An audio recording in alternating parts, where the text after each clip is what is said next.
我们新疆好地方哎，天山南北好牧场，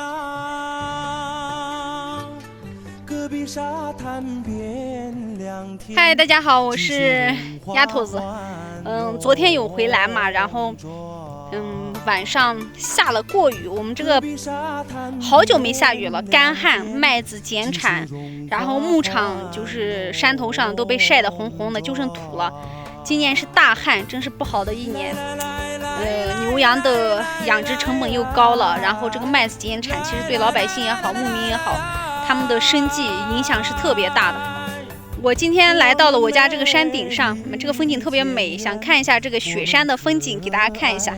然后这片有个野的油菜花，正好呢带大家看看我们这边新疆高筋面粉的主产区之一，就是种麦子的主产区之一，尼勒克的高筋小麦今年的长势，大旱之后以后是个什么样子。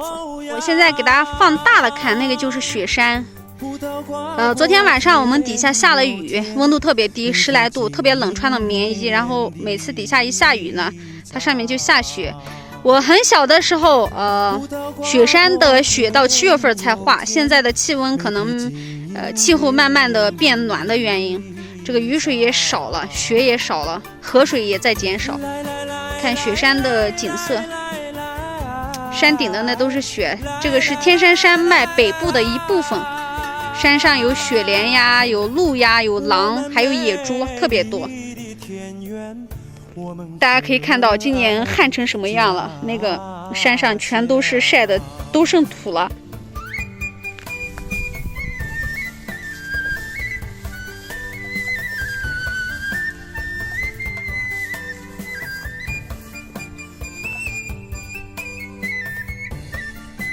这块地方适合拍婚纱照，天地粮食还有美景，4线合一，好美。大家知道新疆北部地区呢，它的气温的原因，海拔高度比较高，离这个大阪冰川独库公路特别近，所以温度特别低。每年是4月中旬到5月中旬是这个种植粮食的时候。我们这主产呢就是菜籽油、高筋面粉，还有这个新疆褐牛的奶制品，还有包括一些野生的蘑菇呀，还有蜂蜜。我们这个地方呢又被称为黑蜂之乡，蜂蜜是纯天然的，可能跟这边的养蜂的环境有关系。我们这个村呢种了3罐比较大的万亩良田，名不虚传。给你们现在看一下现在的粮食。往年这个麦子是长在膝盖上面，可能半人深吧，在这儿。今年的麦子你看一下，在这儿麦穗，往年的麦子是一撒，今年的麦子就跟感觉缺钙的小孩一样，不是特别理想。现在大家看到的这一块麦子呢，是将近是上千亩地了。然后在那边山坳还有一块比较地势平坦的，那边是古代的一个游牧民族的一个坟墓练群，那个地方也有上千亩。还有一个地方呢，就是树林子那底下也有上百亩，那边是几百亩。大概全部是以麦子为主，还有油菜、红花。今年呢，可能种植的比较多，往年比较少。往年种植的都有亚麻、胡麻，但是这个气候起伏不定，容易减产。麦子雨水充沛的时候，它1亩地可以产400公斤左右。我估今年这个鸟样子，产个200公斤，命搭上了，不是特别理想。我妈昨天还在说，就这个麦子能干啥？喂羊也不是个喂羊的好麦子，可惜了，真可惜了。其实旱地种植风险是特别大的。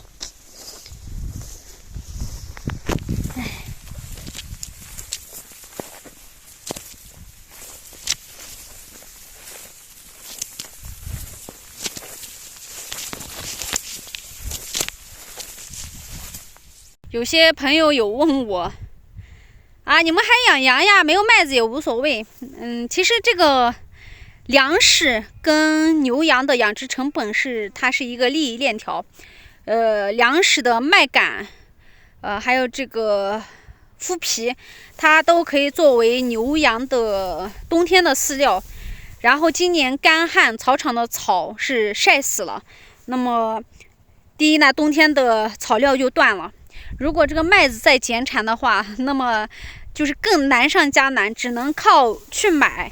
你这个地方没有东西，别的地方有，你要买都是掏高价钱买，那么养殖成本自然而然就上去了。大家眼里的就是对我们这个牧民的一些养殖方面不是特别了解的一些人，他可能一直在这个误区里面。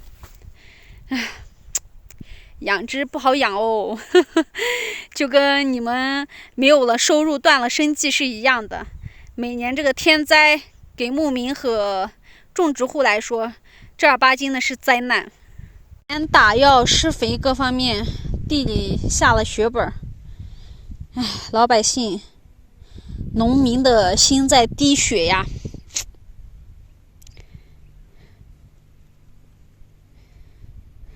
南方的朋友说你们那里下大雨，洪涝灾害，我多希望把你们的雨水能给我们这个地方稍微均匀一点，这样生态就平衡了。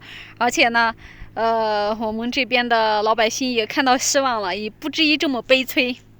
好了，今天的视频就给大家拍在这里。喜欢新疆牧场生活的，喜欢这个新疆原生态一些美食美景的，大家可以点点关注哦。下期再见。你有没有到过我的家乡？看那死的胡须还有一抹清香。你有没有见过一粒河的太阳？那是最温柔的阳光和希望。